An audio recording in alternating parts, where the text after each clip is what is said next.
Hop. Bonjour à tous, j'espère que vous allez bien. Et on a de l'écho derrière, c'est fantastique, c'est le meilleur début d'émission. Ouais, c'est quand super même. là. Et là on est bien. Hein. On peut faire des cris. Exactement. Oh, merde.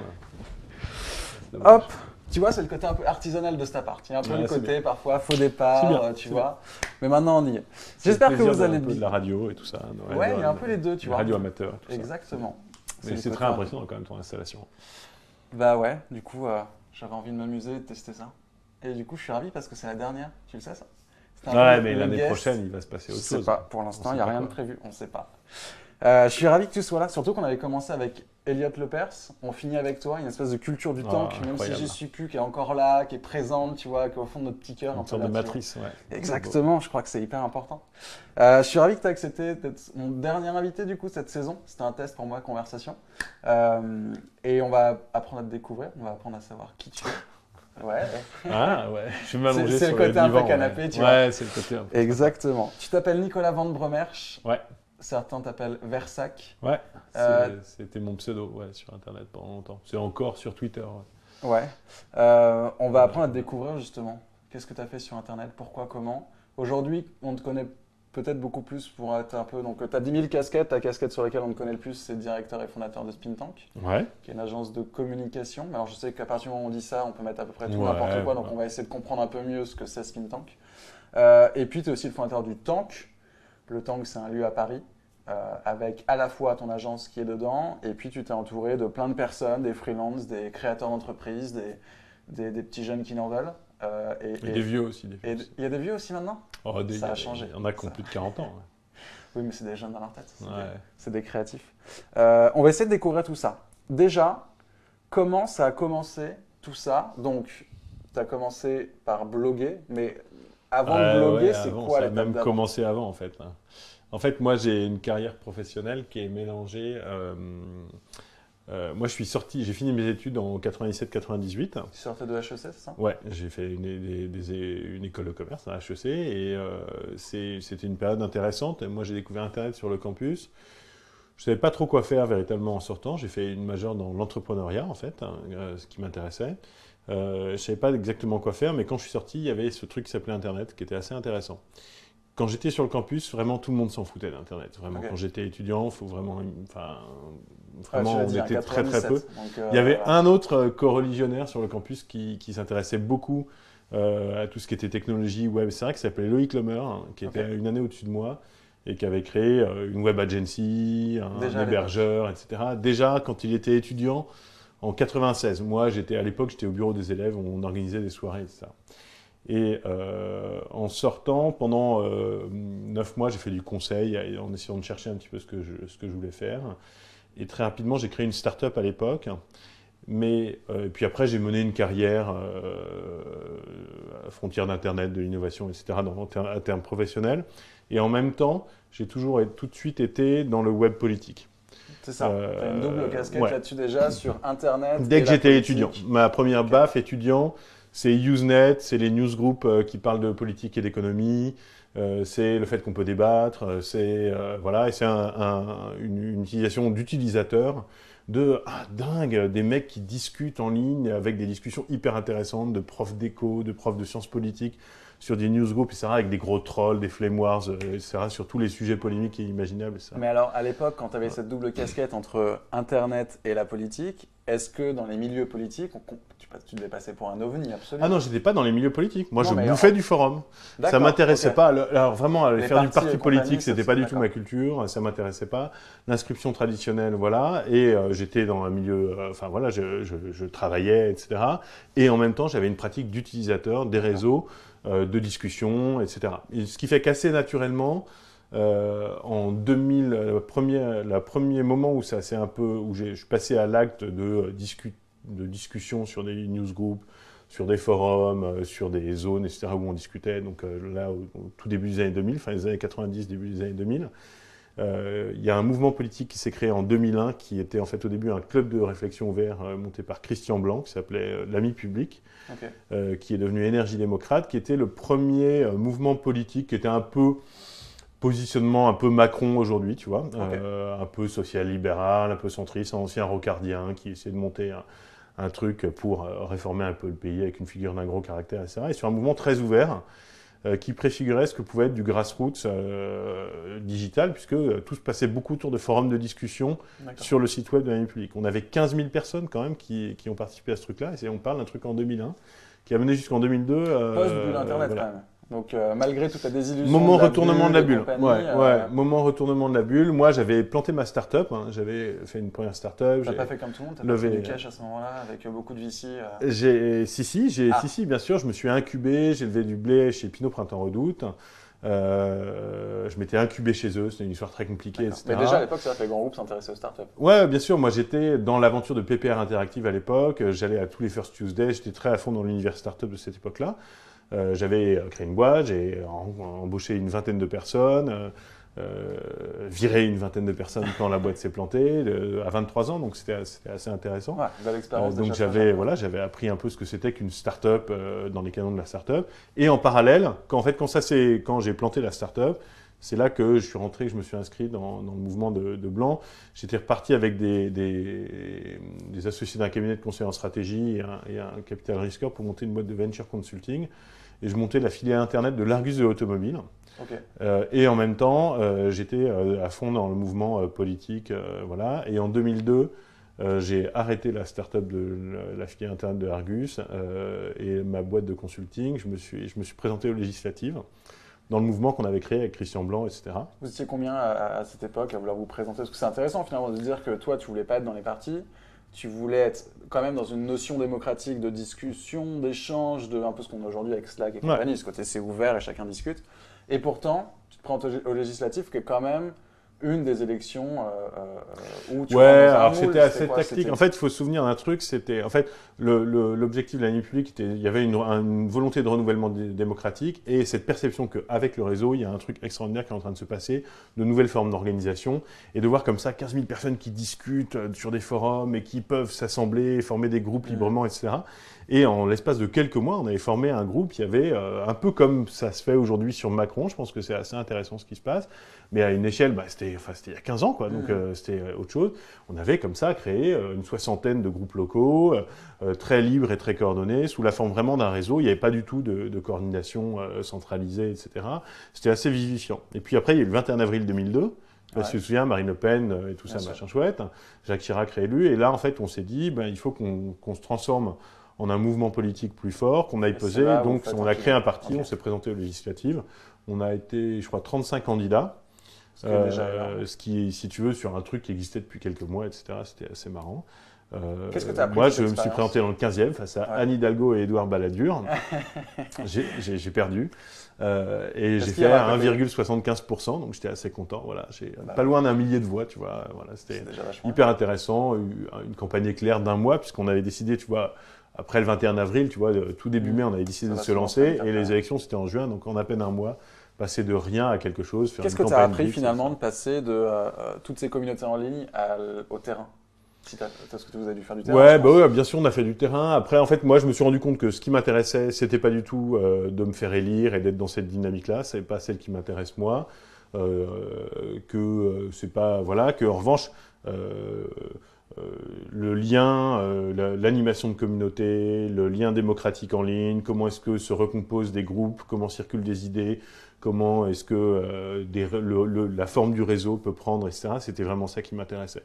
Et après, c'est ça qui a suivi tout le reste de mon intérêt à la croisée d'Internet et de la politique. C'est le côté société civile. C'est pas du côté des partis, c'est pas du côté des institutions. C'est vraiment comment est-ce que la société peut s'organiser pour peser dans des formes plus libres, différentes, de réseaux, etc. Et donc après, j'ai découvert le blogging l'année d'après. C'est ça. Parce que du coup, alors comment tu passes de cette expérience-là à te dire tout d'un coup, je vais me mettre à bloguer? Il y avait une envie quand même de prendre part à ce qui était en train de se passer, non?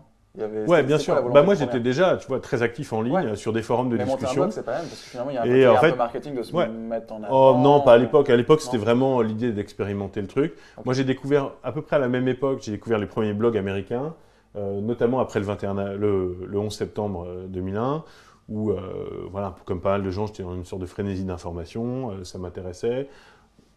Les médias français n'étaient pas très intéressants, et donc je me suis dit, tiens, voilà, et là, j'ai découvert les premiers blogs. C'était vraiment la période de formalisation de la forme blog. Et j'ai trouvé ça vraiment génial. Je suis devenu commentateur de beaucoup de blogs américains. Voilà, je passais mes nuits un peu à faire ce genre de trucs. Et là, je me suis dit, tiens, c'est intéressant. Et j'ai ouvert mon blog début 2003. Tu te souviens que tu as eu un truc dans Le Monde? Tu te souviens de ça? Ah oui, je sais, j'ai eu une pleine page. Ça, c'est la version web. Web. Mais j'ai même eu mon portrait dans Le Monde en une page entière. Il faut imaginer ce que c'est qu'une page entière du Monde avec une photo, etc. C'est génial. Ma grand-mère était très très fière. C'est ce que j'allais te demander. Je sais pas si tu vois, il y a quand même marqué jeune créateur d'une entreprise conseil en communication online avec un espace entre le on et le line et puis avec c'était des Olivier guillemets. Zilbertin, ouais.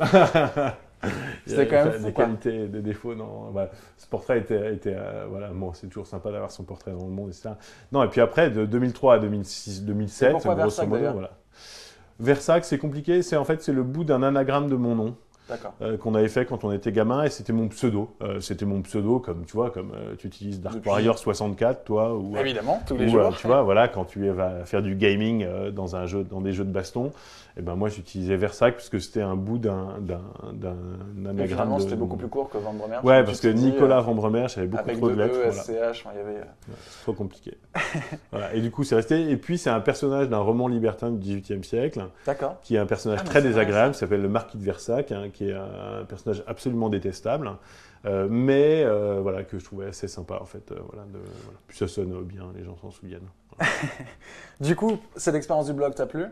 Et tu t'es dit, je vais lancer une agence. Est-ce que ça se fait aussi simplement que ça? Ah non, pas du tout aussi simplement que ça. Qu'est-ce qui se passe entre l'époque blog, où tu termines d'ailleurs par écrire un bouquin qui se trouve juste là, la En fait, le démocratie blog, numérique. c'est un peu la poursuite par d'autres moyens de ce qui m'intéressait. Je me prends en jeu de manière complètement folle, c'est-à-dire que ça devient vraiment fou. Hein. C'est-à-dire que je lance mon blog, la blogosphère politique naît, se développe, etc. Vous êtes combien? Parce qu'on parle toujours de la voilà. blogosphère politique de ces années un peu. Ouais, 2000. c'est quelques centaines de personnes au début, quoi, très maillées, puis après quelques milliers sans doute. Je monte, en 2005, je monte un blog collectif avec quelques copains qui s'appelle Publius, Maître Eolas, pour ceux qui connaissent, d'autres qui sont moins connus. On était 7-8. La plupart, je les avais jamais rencontrés. On se parlait, on se connaissait de pseudo à pseudo. Il y en a même encore un, je ne sais toujours pas qui c'est. C'est-à-dire qu'il est toujours anonyme, je ne l'ai toujours pas rencontré, alors qu'on a échangé des heures et des heures. Et ce blog, au moment du référendum, devient hyper central, connu, on pivote, etc. Enfin, voilà. Moi, j'étais à l'époque totalement anonyme, puisque je bossais dans une grosse entreprise publique et je voulais surtout pas qu'il y ait des interférences, etc. Et là, je me prends un peu au jeu et je sors du bois, et voilà. Donc, j'ai mon portrait dans Le Monde. Donc ça, c'est un petit peu après, mais voilà, j'ai beaucoup, voilà, je participe à Arrêt sur Image, je commence à avoir un petit peu de traction, on va dire, médiatique autour de ça, et surtout, Publius devient un truc complètement fou, c'est-à-dire que c'est pas loin d'1 million de visiteurs en l'espace de 4 ou 5 mois, c'est 50 000 commentaires, c'est la folie du débat sur le référendum, c'est un des nœuds du débat, quoi. Et donc tout le monde a retenu la figure d'Étienne Chouard, qui était un peu le contestataire, le héros du nom, ce petit prof d'économie, etc. Voilà. Et du coup, après l'échec du référendum européen, il y a des tonnes d'institutions, partis politiques, qui veulent comprendre ce qui s'est passé, puisque la thèse officielle, c'est le nom a perdu à cause d'Internet, et qui se renseignent. Et du coup, comme j'ai eu une expérience et un rôle un peu important, je suis invité dans 50 000 trucs, partis politiques qui veulent me rencontrer, des institutions européennes, des think tanks et des machins. J'aimerais qu'on fasse un stop Voilà. là. Et j'aimerais qu'on parle d'anonymat. Du coup, tu me tends la perche. Il y a beaucoup de débats autour de l'anonymat pour dire que effectivement sur Internet, c'est un vrai souci et compagnie. Si je t'entends, a priori, l'anonymat, quand vous avez fait ces blogs-là, c'était une richesse, c'était plutôt un truc, ouais, c'était vraiment une liberté d'expression qui vous permettait d'être libre et pouvoir raconter ce que vous voulez, en tout cas pouvoir avoir une liberté de ton. Est-ce que ça veut dire que ça, aujourd'hui, l'anonymat a toute son importance? Est-ce que c'est à nuancer parce que l'anonymat sert à bien autre chose aujourd'hui? Tu as un avis là-dessus ou... C'était plutôt En fait, moi, ce qui m'a toujours intéressé, c'est le pseudonymat plus que l'anonymat. L'anonymat total, aléatoire, etc., il est difficile. En revanche, de Maître Eolas, qui est un copain que je connais bien, que je connais sous son identité réelle, qui est devenu un ami, voilà, il a une valeur propre. Et moi, en tant que Versac anonyme, où on ne savait pas quelle était mon identité, j'avais quand même une valeur propre. Les gens pouvaient savoir qui j'étais quand même, comprendre mes convictions, comprendre, voilà, mais pas forcément me mettre une étiquette de quelqu'un qui a fait HEC, qui est entrepreneur, etc. J'avais pas besoin et je ne le disais pas, et je trouvais ça intéressant d'avoir une autre forme de parole. Ça, aujourd'hui, dans l'espace public d'aujourd'hui, je pense que c'est très difficile. C'est très difficile d'être anonyme. On est sur des formats de prise de parole plus vidéo, plus vrais. Sur Facebook, l'identité réelle est beaucoup plus mise en avant. C'est assez rare d'avoir des endroits de prise de parole plus anonymes. Moi, je me souviens, j'étais sur un blog qui était génialissime, qui est Atrios, au début des années 2000. Il y a même... Le personnage d'Atrios a même été dans la série à la Maison-Blanche à un moment. Il fait une interview de Barclay, etc. Ce mec était totalement anonyme, c'était un prof d'université, etc., totalement anonyme, et il y avait une quantité de gens vraiment extrêmement brillants qui parlaient, tous sous des pseudos, et c'était très riche et très fort. Et derrière, on a découvert après, en fait, voilà, c'était vraiment, il y avait une concentration de gens extraordinaires, quoi, et en même temps une vraie ouverture. C'est-à-dire que ça créait de l'égalité, quoi. Il n'y avait pas, je venais avec mon titre, ma gloire, mais c'était vraiment ce que je disais qui allait permettre de contribuer. Il n'y a pas ce côté aujourd'hui, effectivement, comme je te le disais, le marketing de son nom, de tout ça pour se mettre en avant. Voilà, ouais, et puis des corollaires, du nombre de followers sur Twitter qui remplacent les titres universitaires. Mais je trouve ça intéressant qu'on en parle parce que finalement, on parle souvent d'anonymat ou de, comment tu dis, pseudonymat. De pseudonymat, ouais, moi Surtout dans un aspect négatif, et je trouve ça intéressant aussi d'avoir le balancier, de se dire, bah non, à une période, ça a été un élément de créativité. Moi, j'ai rencontré comme ça des gens que je n'aurais jamais rencontrés si on avait été sous des identités réelles. Eolas, pour reprendre son exemple, voilà, c'est un avocat parmi des milliers, et s'il parlait en tant que son nom officiel, il n'aurait pas la même traction, la même liberté et la même capacité à attirer des foules. L'anonymat permet de révéler des talents aussi, un peu paradoxalement. Et voilà, parce qu'on se concentre plus sur ce qui est dit que sur l'émetteur. Complètement. Alors du coup, des partis politiques, des sociétés viennent te voir pour te dire il s'est passé quelque chose avec ce référendum, le web a un enjeu majeur dans cette élection. Toi, tu faisais partie de cette blogosphère ou de ces influenceurs à l'époque. Je pense qu'il n'y avait pas le terme d'influenceur, mais... Oh si, il commençait déjà à naître, ouais, c'est sûr. Ouais. Donc tu faisais partie de ces influenceurs, donc on te contacte et on te demande de les aider. Ouais, moi je passe 6 mois à ne faire que de la pédagogie après plein de gens, à passer tous mes RTT de ma boîte, à prendre beaucoup sur mon temps professionnel, à avoir un peu de mal à équilibrer, à faire ça, et puis en fait à l'occasion d'une opportunité avec un client, plus un ou deux autres, je dis ok, je claque l'ADEME de ma boîte et je dis je vais créer une activité de conseil autour de ça, avec en tête 2-3 idées, et je crée Spintank début 2006, en fait, voilà. Début 2006 égale 2016 égale bravo, 10 ans. Voilà, bah, ouais, bientôt 11, ouais. Donc on a fêté nos 10 ans assez dignement fin octobre, là, même si j'ai créé la boîte début 2006. D'où vient cette envie entrepreneuriale? Parce que finalement, tu avais déjà monté une boîte où tu as dit que tu avais embauché 20 personnes. Là, tu te relances dans cette aventure entrepreneuriale. Est-ce que c'est parce que finalement, quand on est entrepreneur, on l'est jusqu'au bout et c'est compliqué de bosser en tant que ça dans une boîte? Non, pas du tout. En fait, moi, j'ai longtemps cru que j'étais pas du tout entrepreneur, et puis après, en fait, on y prend goût. J'ai fait un peu des voilà, j'exclus pas un jour, même si là ça commence à devenir difficile, mais j'exclus pas un jour de travailler à nouveau dans une grosse structure. Je crois pas aux entrepreneurs natifs qui ont un ADN d'entrepreneur, etc. Après, on y prend goût. C'est-à-dire que là, maintenant, ça fait 10 ans que je suis patron de ma boîte. Voilà, j'ai une certaine liberté à laquelle on s'associe. Je sais pas d'où ça vient, mais le premier essai m'avait quand même filé une bonne baffe dans la gueule, hein, parce que c'est pas facile de monter, de planter une boîte. Et en même temps, j'avais énormément appris. Quand à 23 ans, tu montes une boîte, que tu embauches 20 personnes et que tu licencies tout le monde parce que tu l'attends, tout ça en 18 mois. C'est une expérience complète. C'est intéressant, c'est assez intense. Ouais. Et du coup, ça m'a aussi servi quand j'ai créé Spintank que de me planter avant, parce que je savais un certain nombre de choses que je ne voulais pas faire. Par exemple, je voulais quelque chose de beaucoup plus organique, je voulais quelque chose de beaucoup plus respectueux des êtres et des humains et des collaborateurs. Je voulais quelque chose qui se construise. Mon objectif, c'était l'inverse d'une hockey stick curve de start-up avec Spintank. C'est plutôt une croissance organique continue qui se développe, voilà, et qui démontre des savoir-faire et où on se donne le temps, plutôt que de se faire un gros pari sur un seul truc, d'évoluer de manière comme un organisme vivant et de traiter cette boîte comme un truc bio plutôt qu'un truc sous hormones, quoi. Ce qui est intéressant sur votre home, c'est que, qu'on va quand même parler un peu de Spintank, c'est que tu as... Voilà, ça c'est sur la home de Spintank, c'est marqué être absolument juste. J'aime ce terme de justesse et j'aime profondément ce terme d'être absolument. Il y a un côté décision prise et actée et aller au bout de cette idée. Ça veut dire quoi être absolument juste quand on est une agence de communication aujourd'hui? C'est une quête, en fait, on s'est posé, enfin en 10 ans, on a fait plein de trucs, on est passé de 1 à 50 personnes, On se pose encore plein de questions tous les jours. Et il y a quelques années, il y a 2 ans et quelques, on s'est un peu rassemblés pour se demander c'était quoi ce à quoi on servait notre projet et ce qui nous unifiait, ce qu'on cherchait à mettre en commun avec nos clients. Et nous, on n'est pas une agence, notre objectif n'est pas de prendre des parts de marché. Et on ne se positionne pas sur un marché de la communication en se disant, ben voilà, on est dans le corporate et on vient avec tel métier et nos concurrents, c'est machin et trucs. On cherche à mener notre projet et d'emmener des clients avec nous sur ces valeurs et ce projet-là. Et une de ces valeurs clés, c'est qu'on pense que, enfin, notre projet, c'est que la com, elle doit remettre du sens. Là où il y a de la confusion, de l'excès de forme, trop de discours, elle doit fabriquer de la relation. Que le défi de recréer des relations entre les institutions, les corps intermédiaires et leur public est absolument clé pour qu'on ait une société qui marche bien.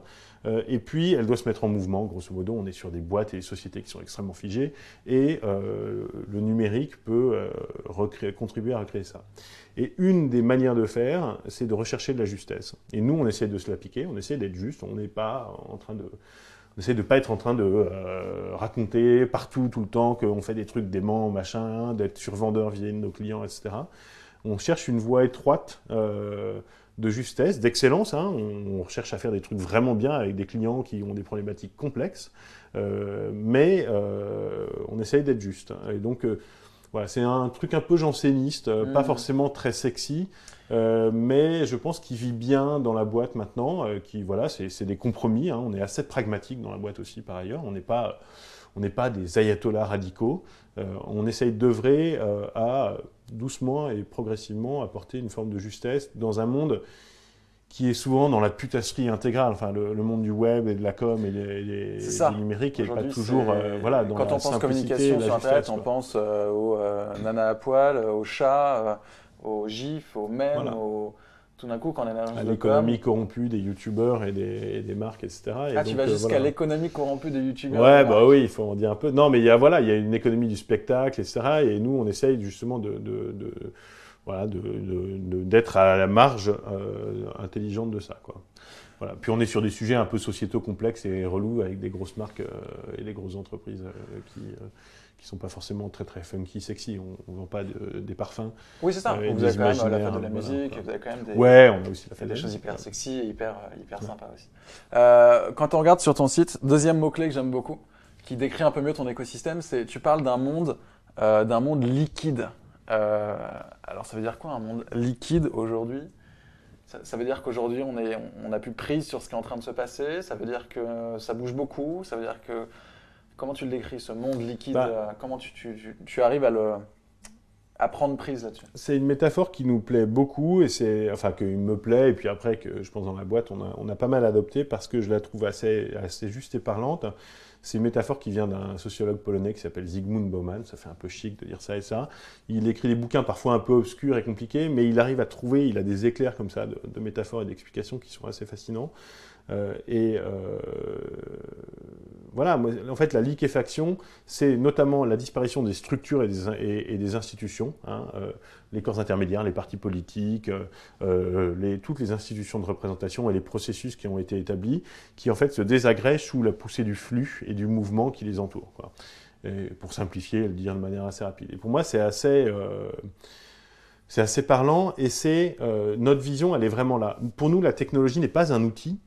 C'est un nouveau contexte qui est cette liquéfaction. Voilà. Et le numérique, c'est pas un nouvel outil qui va permettre la relation avec les citoyens et les institutions qui est super. C'est un gros bam dans ta gueule aux institutions parce qu'il y a un flux qui les emporte tous et qui peut potentiellement énormément les déstabiliser. Enfin, qui les déstabilise à un point d'ailleurs complètement. Et comment tu le fais comprendre justement? Est-ce que vous avez comme clients beaucoup d'institutions? Alors je connais pas tous vos clients, mais il y en a quelques-uns effectivement, tout simplement déjà la fête de la musique ou ce genre de projets sur lesquels vous bossez avec ces clients qui sont des projets extrêmement importants avec des institutions, je crois, assez lourdes derrière. Enfin, c'est l'image que j'en ai en tout cas. Comment vous arrivez justement en tant que... Et là, c'est une question un peu perso parce que j'ai ce même problème. Comment est-ce qu'on arrive à faire bouger des organisations quand on est une agence de communication, donc on arrive malheureusement parfois après de nombreuses décisions? Est-ce que vous remontez le flux justement pour reprendre cette métaphore du liquide et de la rivière? Est-ce que vous remontez cette rivière? Ou comment vous faites pour retrouver du liquide? Et est-ce que tu sens que dans ces organisations, cette notion de liquidité ou cette notion de fluidité il l'envisage, il commence à envisager et changer. Ouais, bien sûr, ça bouge. En 10 ans, d'abord, nous, on a fait du chemin, et puis toutes les grosses boîtes, grosses institutions, corps intermédiaires, en font à des vitesses différentes. Je pense que ça a beaucoup changé depuis 3-4 ans. Il y a une accélération assez forte de la prise en compte du numérique, parce que c'est devenu un fait tellement majoritaire qu'ils ne peuvent plus le nier. Et nous, bon, on n'a pas de recette magique pour accompagner. En revanche, on a maintenant 10 ans d'expérience, donc on sait aussi que voilà, quand il faut faire bouger, on a bossé de l'Élysée à plein de corps intermédiaires, agences gouvernementales, la Cour des comptes, jusqu'à l'INA, jusqu'aux différents services du Premier ministre, à peu près tous les ministères. Et donc voilà, et puis aussi beaucoup de grosses boîtes et des ONG et des syndicats et des gens comme ça. Et donc voilà, il n'y a pas de recette. En revanche, quand on leur dit qu'il faut remettre le service aux usagers au centre, quand on a travaillé avec Paris par exemple, ou là quand on bosse avec la RATP pour redesigner RATP.fr actuellement, c'est un peu la même recette que pour aider une grosse boîte à essayer de comprendre que oui, il y a une société en mouvement et que se connecter à elle, que de comprendre, que de rentrer en flux et en conversation avec elle, c'est hyper clé. Et voilà, c'est vraiment, on reste très modeste, c'est-à-dire que c'est loin d'être fini. Et l'adaptation de ces grandes structures à ce monde liquide, c'est notre mission, mais on n'a pas fait le début du commencement du chemin encore, quoi. Voilà. En revanche, on a trouvé des outils, on a trouvé des clés de design, de collaboration qui doivent être différentes. On sait que aussi les aider à dire, certes tes intérêts, mais du coup, change en servant tes intérêts, en entrant en dialogue avec cette société, c'est intéressant. Il y a des clés qu'on arrive doucement à trouver. Mais enfin bon, on reste très, très modeste. C'est intéressant que tu parles du terme de design, parce que c'est quand même un terme pour toi qui est extrêmement important. Et la question que je me pose, c'est est-ce qu'aujourd'hui on peut être une agence de com, qui est un terme vraiment générique encore une fois, sans être une agence de design? Est-ce qu'on peut penser la com sans design? Moi, la réponse pour moi, c'est quasiment impossible aujourd'hui. On est obligé d'être dans l'accompagnement, dans la co-construction avec son client. Donc ça veut dire, est-ce que le métier de la com change? Est-ce que le métier de l'agence change aujourd'hui? En 10 ans, vous avez changé 10 fois de métier, je pense. Ouais, on a changé plein de fois et de fait, on a pris un tournant design il y a 3 ans qui est très fort, qui se radicalise de plus en plus. Parce que ça me paraît effectivement clé. Nous, de plus en plus, on pense tous les processus avec nos clients sous un métier de designer, de contenu, de dispositif, d'opération. Et la clé, elle est... Voilà. Alors, après, le terme de design, c'est aussi vachement galvaudé. C'est quoi ta définition à toi? J'en sais rien, j'en ai pas. Ouais, j'en sais rien. Moi, en plus, je suis un designer apocryphe et pragmatique. Je n'ai pas fait d'école de design. C'est en France... Pour être journaliste, il faut avoir fait une école de journalisme. Pour être designer, il faut faire une école de design. Pour être voilà, et moi, je fais une école de commerce. Donc, on apprend à peu près. On n'apprend pas le commerce. Donc, c'est un truc assez. Mais pour moi, c'est un procédé où il faut de l'empathie, une écoute et une domination du contexte, des utilisateurs, de comprendre les usages des gens et à poser là-dessus un acte créatif qui va permettre de dépasser, d'aller au-delà, de transformer l'usage, de transformer la pratique, de transformer l'opinion, etc. Et de fait, la communication jusqu'ici s'intéressait peu au contexte, aux utilisations, etc. C'était plutôt je martèle, je descends, etc. Et le retournement des processus de la com, qui sont plutôt un truc bottom-up, où je vais observer ce qui se passe et comprendre et remonter et après agir, fait que c'est devenu un travail de designer. Après, c'est en train de devenir un travail de designer, parce que nos clients et le gros du marché aujourd'hui reste quand même dans une dynamique très top-down. J'ai des messages, il faut que je les impose, je vais les rendre sexy avec des moyens numériques. Et la plateformisation très YouTube, Facebook, etc., a tendance à recentraliser et remettre le sens en top-down, quoi. Ouais, parce que, grosso modo, je vais crafter mon message, je vais trouver une forme un peu sympa, sexy, et puis je peux remettre de la pub, comme ça il va rentrer dans la tête des gens à nouveau, quoi. Toi qui as connu ce monde, je dirais ce monde d'avant, avec ses communautés ouvertes, respectueuses, ou voilà, aujourd'hui... Ouais, faut pas idéaliser non non plus. mais aujourd'hui c'est quand même... C'était rempli de trolls également, mais voilà. Oui, mais il y avait une lisibilité potentielle. Ouais. Ça doit te faire marrer aujourd'hui quand les marques, ou en tout cas quand les agences parlent d'engagement, quand ils parlent de... Enfin, c'est un peu la guerre, j'ai l'impression, en ce moment. Pour gagner l'attention des gens, c'est devenu une guerre, là où avant, c'était effectivement bottom-up, où les gens demandaient de l'attention. Aujourd'hui, on se bat pour avoir cette attention. Il n'y a pas de clé pour ça. Mais est-ce que finalement, on n'est pas en train de vouloir aller au bout d'un processus qui ne fonctionne plus? Je sais pas. En fait, oui, il y a ce moment de regret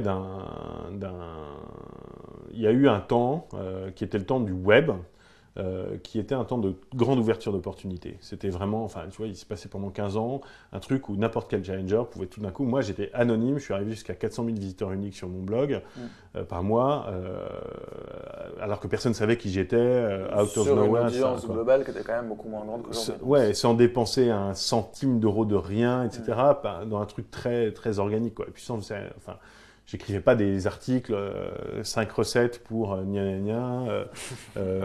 5 recettes pour la 8e va vous étonner, etc. Enfin, on était sur quelque chose d'assez étonnant. Aujourd'hui, il y a un professionnalisme et une normalisation. Il n'y a plus d'effet d'aubaine comme on pouvait avoir parce qu'il n'y a plus de commun. C'est-à-dire que ce qui faisait qu'il y avait cet effet d'opportunité génial, c'est qu'il y avait tout d'un coup un énorme réseau très ouvert, non monétisable, qui faisait que, ben voilà, un talent, un peu de savoir-faire, etc., on pouvait faire quelque chose. Aujourd'hui, je pense que ça s'est réorganisé, recentralisé, c'est devenu majeur. Donc, il n'y a plus cet effet, cette étincelle du démarrage. Il reste quand même que c'est un endroit où ça change, les règles du jeu changeant tout le temps. On peut quand même recréer des effets d'opportunité, l'invention et la créativité étant permanentes, on peut faire des choses, et l'empowerment individuel reste et marche, quoi. On peut être Romain Saillet et faire une émission de télé avec quand même pas beaucoup de moyens, etc. Là où avant, il fallait quand même tout un plateau, 12 000 techniciens payés à rien foutre, et où il y avait que quelques personnes qui avaient le droit. Donc la distribution... l'ouverture, etc., reste une valeur fondatrice et c'est ça qui est hyper excitant encore aujourd'hui. Et à chaque fois, on voit l'étape d'après qui recrée une ouverture. Là, sur le live, il y a une ouverture qui est hyper intéressante, quoi. Donc l'étape d'après, il y en a encore qui vont se recréer, je pense. Et alors, ce qui est intéressant, c'est de saisir ces opportunités qui montantes, quoi. C'est ces moments où on se dit, ah ouais, cool, là, il y a quelque chose à faire. J'ai envie qu'on parle du tank. Ouais. Alors, on reprend le fil de l'histoire. Tu as créé Spin Tank.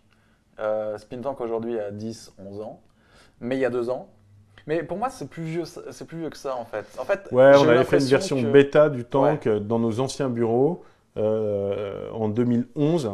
Donc il y a 5 ans. Quand on a pris les nouveaux bureaux. Ouais. Donc tu as monté ta boîte et 5 ans après, et on revient sur cette notion de design, de se dire j'ai un lieu à Paris où j'ai ma boîte avec mes salariés qui sont dedans, enfin mes collaborateurs. C'était quoi la réflexion de se dire finalement, tiens, on va ouvrir les portes et on va faire rentrer des gens et on va essayer de réfléchir à qu'est-ce qu'un lieu dans une ville. Est-ce que la réflexion est déjà là? Parce que je sais que tu en es là, voire même après. Mais est-ce que c'était une opportunité au départ de dire, tiens, j'ai 2 bureaux, je vais mettre 2 coworkers et puis on va voir ce qui va se passer?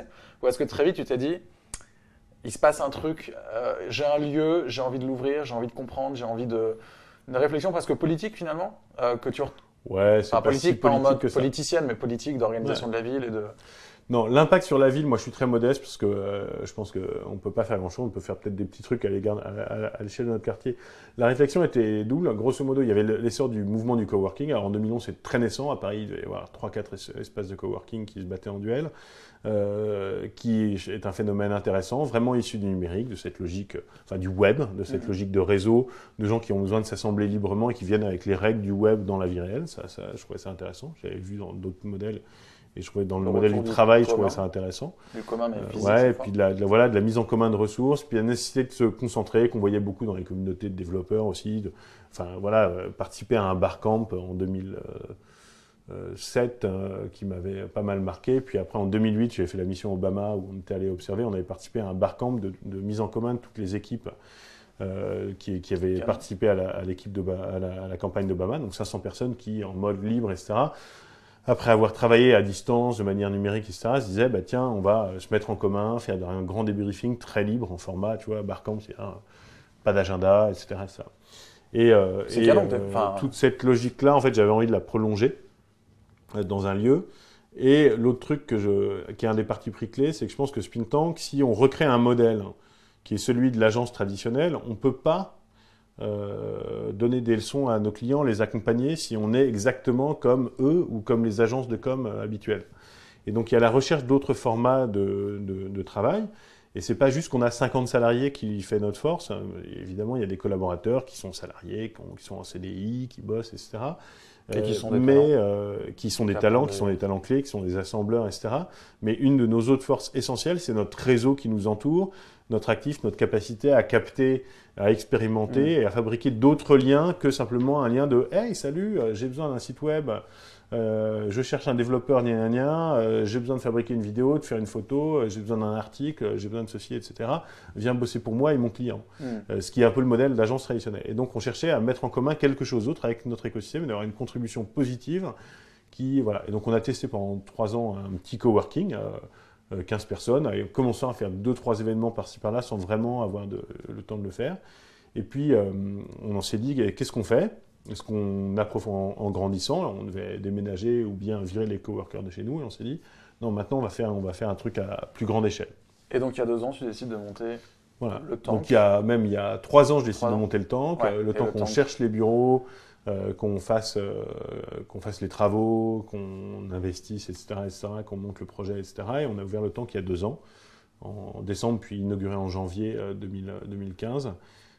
Qui est cet immeuble de 1000 m² à Bastille, où il y a une centaine de personnes qui travaillent, 50 de Spin Tank aujourd'hui, et 50 coworkers qui sont un peu comme nous, à la croisée de 3 mondes, la création et le design, la société et le numérique. Et nos coworkers, c'est ça qu'on partage avec eux. Et après, ce qu'on veut, c'est de la mixité. Donc, il y a des médias, il y a des freelances, il y a des développeurs, des designers, des prospectivistes, des journalistes, des startups, des entrepreneurs ou des freelances, pas que des startups, pas que des freelances. Essayer de mélanger les formes d'entrepreneuriat aussi. Voilà. Parce que la rencontre, elle marche bien aussi comme ça. Enfin, idéalement, elle pourrait bien marcher. On continue à en parler, mais je propose qu'on regarde juste la vidéo. Alors, elle a 3 ans, je te l'ai montré tout à l'heure, t'as fait genre « Oh là là !» 2 ans, c'est une inauguration, c'était marrant. Ouais. Je propose qu'on la regarde, ça dure 2 petites minutes, pour comprendre un peu l'excitation qu'il y avait pendant ce lancement. Ça a été une journée, 24 heures, où tu as invité pas mal de monde, enfin toi et toutes les équipes de Spin Tank. Moi, j'ai rien fait, mais... En tout cas, c'était vraiment intéressant de voir qu'il y avait, à la base, que tu as parlé des barcamps d'Obama, tu as parlé de cette volonté de croiser. Enfin, on va voir tout ça en vidéo, en fait. Finalement, tu as repris l'ADN et tu t'es dit comment est-ce qu'on peut organiser une journée.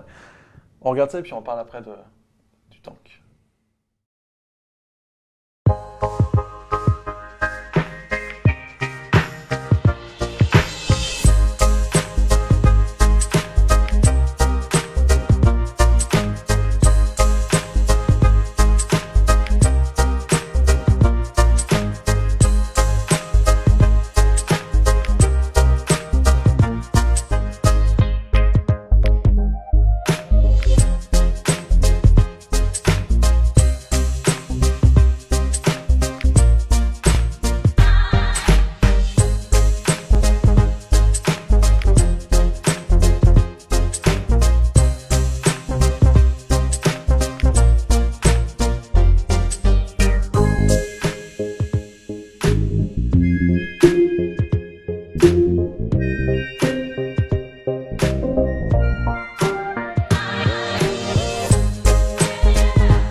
C'était marrant cette inauguration. En fait, on se demandait qu'est-ce qu'on fait pour l'inauguration du Tank, etc. Et je dis en fait, c'est pas une inauguration, il faudrait que ce soit une sorte de préfiguration. Et donc, de dire qu'en 24 heures, on essaye de faire tout ce qu'on allait vivre pendant un an avec tous les pôles un petit peu voilà. Et donc, on avait des tables rondes, des ateliers, du coding, des cours de coding, une soirée qui était assez cool.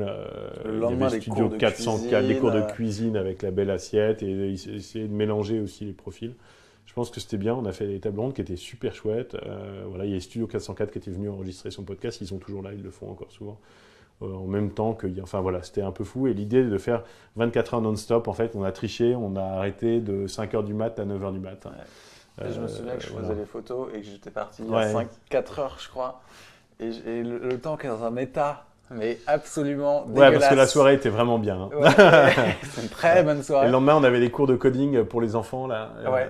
Donc Mais j'étais c'était pas halluciné parce que j'ai dû venir à 8h du mat, on a dormi quoi, 4-5 heures tous, et le truc était absolument cleanissime, et j'avais trouvé que c'était quand même une belle perf. Je crois que c'est c'est ce dont je me souviendrai le plus, c'est cette capacité à cleaner le lieu en 3 heures et à passer d'un univers où tout le monde est quand même, bon, plus ou moins en état de fête, soyons francs, à un truc où tout d'un coup tu arrives et tu as des petits enfants qui sont en train de coder et compagnie. Et je me suis dit, ah oui, en fait, le tank est capable de tout faire à peu près. Enfin, à partir de là. Et depuis, c'est vrai que c'est dingue, parce que la première année, on a fait un peu un ramp-up, on a essayé de monter, et là, en année 2, cette année, c'était une année un peu folle, quoi.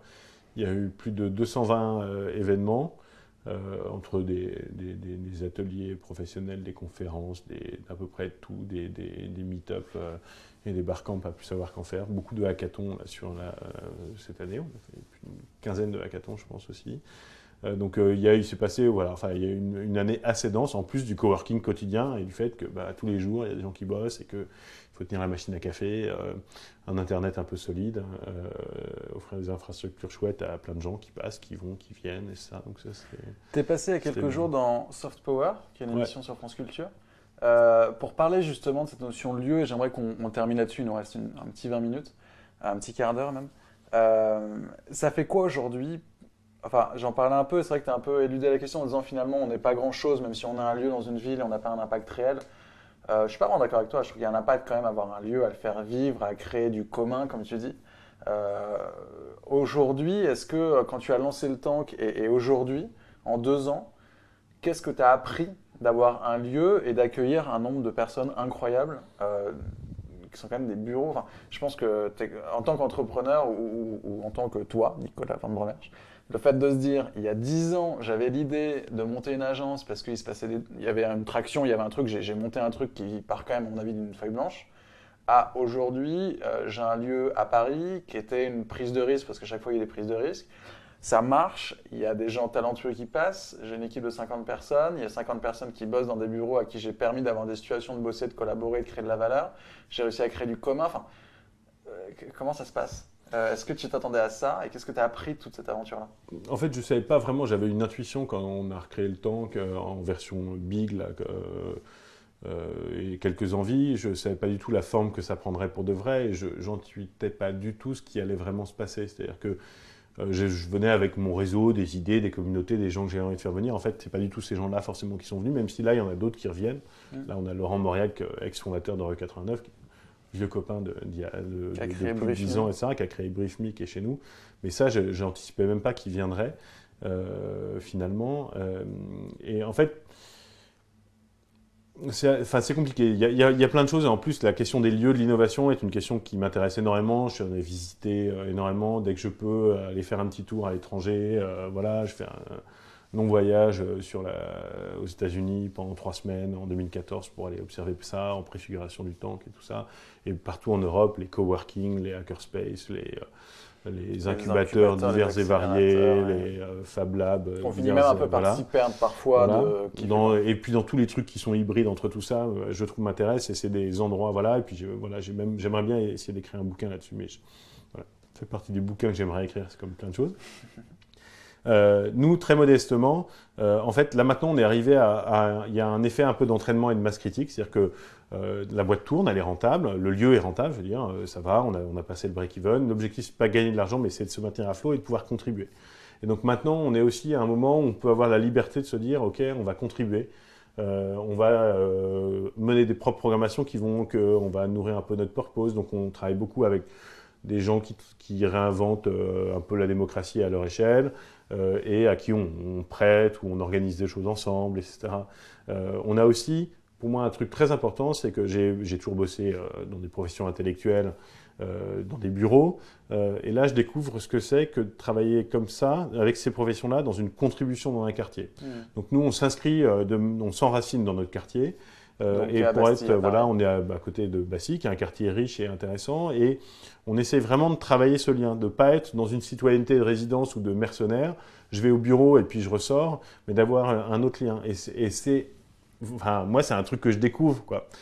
Et c'est hyper intéressant d'avoir ce mélange parce qu'on apporte de la puissance de réseau, une animation. On fait venir quand même tous les jours. Là, je pense qu'il y a 3500 personnes qui sont passées au Tank cette année. Et ces gens-là, ils dépensent, ils peuvent contribuer. Ils pourraient le faire avec des services de merde et on fait travailler des gens du quartier. Les cafés autour de nous, on est copains. Ils me payent un peu des pizzas de temps en temps, quoi, parce qu'ils trouvent ça assez sympa. Et puis, on essaie d'être dans des collaborations riches. On a aussi une ruche qui dit oui, qui est ouverte pas que pour les tankers, qui est vraiment celle du quartier, etc. Et on l'a beaucoup vécu, typiquement, il y a un an, quand il y a eu les attentats du 13 novembre. On a vécu nos cafés d'en face, le Café des Anges. Toute l'équipe a été décimée parce qu'ils fêtaient l'anniversaire de la patronne du Café des Anges à la belle équipe. J'ai compris ce que c'était qu'un enracinement de quartier qu'on vit pas bien quand on est néo-parisien, néo-urbain, etc. Et qu'une contribution qu'on pouvait avoir quand le lendemain, on s'est dit qu'est-ce qu'on fait, et qu'avec tous les commerçants, les assos locales, etc., on s'est réunis et on a monté une cagnotte pour les orphelins d'une des nanas qui était morte, et qu'on a fait une grande soirée autant qu'au rez-de-chaussée de collecte d'argent, voilà, et que nous, en venant avec notre puissance internet, nos réseaux, nos capacités aussi, etc. La cagnotte Litchi pour les orphelins de cette nana, elle est montée à 250 000 euros en quelques jours. Alors il y avait aussi l'effet 13 novembre un peu folie, mais aussi on a compris aussi qu'on avait un autre rapport. Alors à un moment un peu émotionnel, un peu fort, mais où là je me disais oui, ok, en fait bosser dans des boîtes c'est bien, mais avoir des contributions comme ça, voilà, on parle d'un petit quartier. Positive, locale, intéressante, émotionnelle, un lien qui n'est pas le même, c'est aussi important. Et ça, c'est pas réplicable à des échelles de millions de personnes. Non, mais c'est de l'hyper local. Et ça, c'est intéressant. C'est de la connexion hyper locale. Mais ce qui est intéressant, c'est que vous bossez sur le web, qui est quand même un truc worldwide, et tout d'un coup, vous êtes aussi capable, dans une réflexion, de se dire, hey, au fait, c'est quoi mon quartier? Et d'ailleurs, c'était intéressant. Le jour de l'inauguration, on le voit. C'est pas François Hollande qui est venu, c'est pas Anne Hidalgo qui est venu, c'était le maire du 11e. Ouais. On n'a jamais invité un politique, ça ne nous intéressait pas, et on ne veut pas être dans cette économie-là. Ouais.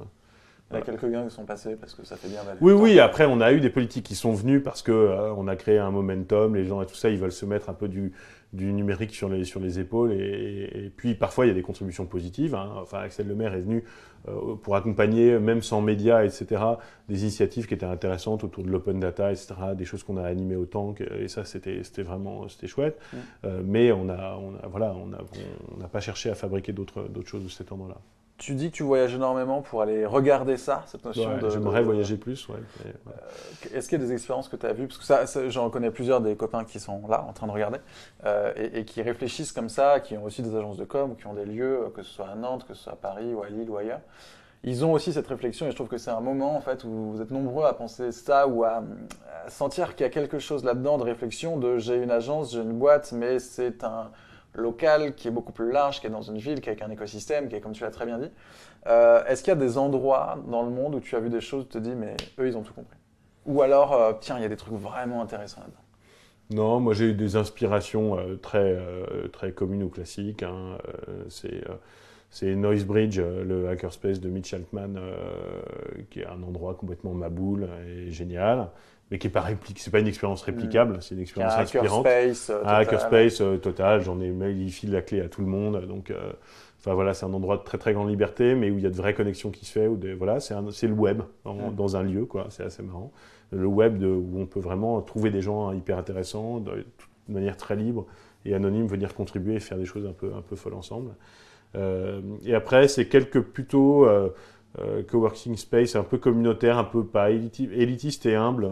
Moi, un des lieux que j'aime beaucoup, c'est StudioMates. Enfin, c'était StudioMates, maintenant ça s'appelle Friends Work Here à Brooklyn, qui était vraiment un coworking space avec la fine fleur du graphisme, on va dire, de Brooklyn, monté par Swiss Smith, une Suisse qui a émigré aux États-Unis. Voilà, mais c'est des endroits pas très réplicables. En revanche, les connexions entre des boîtes et des endroits de collaboration. J'en ai pas vu encore des exemples intéressants. Et l'exemple, là, je cherche, moi, des exemples de boîtes qui seraient un peu comme nous, minoritaires dans leur espace. Et ça, ouais, on accompagne, nous aussi, des grosses boîtes qui veulent créer des espaces d'innovation, etc. Mais la boîte de 200 000 personnes qui crée un petit coworking space, un petit incubateur, un petit machin, etc., c'est pas pareil. L'échelle nous, quand on a ouvert le Tank, là, on était une trentaine et on avait un espace d'une centaine de personnes. Là, c'est un peu moitié-moitié, mais le parti pris qu'on a, c'est d'être minoritaire dans l'espace. D'ailleurs, on va ouvrir un nouveau lieu l'année prochaine, sans doute à nouveau dans le 11e arrondissement, une sorte d'extension, on ne sait pas encore la gueule que ça prendra, mais parce qu'on veut continuer à se faire déborder par l'extérieur. Et je pense que le parti pris de se dire qu'on est minoritaire, on a cette chance, on n'est pas une multinationale de 500 000 personnes, et donc on doit exploiter à plein cette force du réseau. Et cette force de l'écosystème, ça. Ouais, on va rester dans le 11e, parce que dans le 10e, il y a beaucoup trop de trucs. Et qu'on va essayer de rester dans. Non, c'est un peu. On cherche un peu plus grand que ton appartement. Enfin. Et puis on veut rester un peu dans notre quartier. On est même d'ailleurs en train d'avoir une réflexion un peu à l'échelle du quartier, de se dire qu'il y a un truc Bastille contre le Sentier. Le Sentier, c'est les startups. Bastille, ça va être plus un numérique sociétal et créatif, je pense. Quand tu vois les grands voisins à Paris, il y a un petit peu de ça, non ? J'adore les grands voisins. C'est un des trucs qui me réconcilie avec Paris. Je pense que c'est vraiment un des trucs les plus intéressants qui se passe aujourd'hui. Une ville qui s'organise totalement. Non, puis il y a une mixité totale qui est vraiment très intéressante et qui pousse à la créativité. Les grands voisins est un des trucs les plus intéressants qui se soit passé ces dernières années à Paris. Pour être franc. Si tu les connais, avec grand plaisir, j'adorerais les inviter ici pour parler de leur expérience. Après, le problème, c'est que c'est très collectif, en fait, les grands voisins. Donc, il n'y a pas de patron. Hein, donc, il y a évidemment les gens d'Aurore qui sont à l'initiative de ça, mais il y a plein de gens qui... Voilà. Mais oui, c'est vraiment une des initiatives les plus folles à Paris. La dernière question à 10 000 €. Vous nous avez fait aux 10 ans. Qu'est-ce qu'on peut vous souhaiter pour les 10 prochaines années ? Aucune idée. Je pense de réussir à maintenir notre indépendance et ce mouvement-là. On a un plan de croissance assez costaud parce que c'est pas juste un organisme vivant sympathique. C'est quand même un organisme. Je pilote cette boîte comme un organisme vivant. Les gens qui rentrent dedans changent son destin. On n'a pas un plan de route qui nous dit qu'il faut aller exactement là. En revanche, on a une envie et une nécessité de se développer parce que 50, c'est une taille moyenne pour une agence qui est un peu bâtarde, qui fait qu'on est généraliste et que sur chacun de nos métiers, on est encore tout petit et qu'on a envie de prendre des grands projets très forts. Dans les 10 ans, dans les projets, en tout cas dans les 2-3 ans, 10 ans, j'ai aucune idée vraiment. Je ne sais pas dans les 2 ans qui viennent, dans les 2-3 ans, on va se développer sur nos métiers. On veut prendre... on veut monter de plus en plus sur des métiers d'excellence et d'importance. Hein. On commence à être sur des projets importants. Le redesign de Paris.fr a beaucoup contribué, a été un bon test pour nous et je pense qu'on a fait un truc bien. Et là, vous allez voir qu'on sort des trucs assez costauds. Et donc, dans 2-3 ans, on veut se développer un peu à l'international, mais de manière organique. On aura ouvert un autre bureau dans une autre ville, sans doute sur un modèle du Tank, mais de manière comme ça très organique. On va ouvrir... normalement, je peux commencer à le dire, parce que de toute façon, il vaut mieux dire les choses. On commence à ouvrir une antenne à Nantes courant l'année prochaine. Ok. Mais on ne va pas y aller en colonisateur parisien. On va y aller en y allant en participant à, on ne sait pas encore quel espace de coworking. On va ouvrir avec 2-3 personnes. Et puis on va essayer de comprendre quel rôle on peut jouer localement là-bas, dans un lien, parce que je pense que c'est une des villes les plus intéressantes où il se passe beaucoup de choses actuellement. Et il y a un appel un peu naturel qui se fait avec Nantes. Et puis, donc voilà, je pense qu'il y a un développement comme ça. Dans 3 ans, on aura une autre antenne à Nantes, on aura une autre antenne dans un autre pays étranger, je ne sais pas où, ça serait cool. Et on sera une centaine dans Spin Tank et on animera des lieux où il y aura 300 personnes. Ouais, donc c'est une vraie transformation de métier, quoi. Vous quitterez pas le métier de la com, mais mais pour moi, ça va ensemble. C'est-à-dire que l'animation de lieu est un actif pour nous qui nous permet de mieux faire notre mission. On n'est pas WeWork, on ne veut pas devenir une entreprise industrielle de coworking qui en fait vend des mètres carrés à n'importe qui. Idéalement, on veut cultiver par des outils différents des communautés autour de nous qui nous permettent de transformer la communication. Éditorialiser, raconter des histoires, ce que vous faites chez Spin Tank. Voilà, mobiliser des communautés, faire en sorte que travailler des expériences utilisateurs qui rendent service aux gens et qui en même temps racontent des histoires et des positionnements. Là, le redesign de RATP.fr, je pense qu'on n'arriverait pas à le faire si on ne baignait pas dans un écosystème et si on n'avait pas toutes ces ressources autour de nous et si on n'avait pas ce réseau qui nous porte et qui nous amène des compétences, des idées, des convictions, des choses comme ça. Si on ne baignait pas dans cette ville différemment. Hyper cool. Merci Nicolas. Je t'en prie. J'étais ravi de passer cette heure avec toi. J'ai pas regardé du tout la caméra. Tu vois? Oui, mais non, mais c'est pas grave. Mais vous êtes là, on le sait. Merci, chers internautes. De nous avoir écoutés pendant 1 heure. Putain, vous êtes super nombreux, il y a au moins 12 personnes. C'est ouf, hein? Ça me rappelle. Attends, c'est les débuts, c'est comme ça, qu'est-ce que tu veux? C'est la force du réseau. Et surtout, ça va être pour la suite. C'était un test pour ma conversation. C'était une manière de tester. Vous avez été là pendant 4 mois, tous les jeudis soirs, donc c'était hyper cool. Et je voulais juste te remercier, Nicolas, parce qu'en fait, quand je suis arrivé à Paris quasiment, ou quand j'ai commencé à monter ma boîte, tu as été un des premiers à dire hey, viens, je monte le tank et ça peut être cool qu'on bosse ensemble. Et je voulais juste te remercier parce que du coup, ça a été. Puis voilà, on a eu quelques dîners ensemble ou quelques déjeuners qui ont été très instructifs pour moi, jeune padawan entrepreneur. Et voilà, tu as été un des premiers à donner de ton temps en tout cas pour des jeunes entrepreneurs comme moi.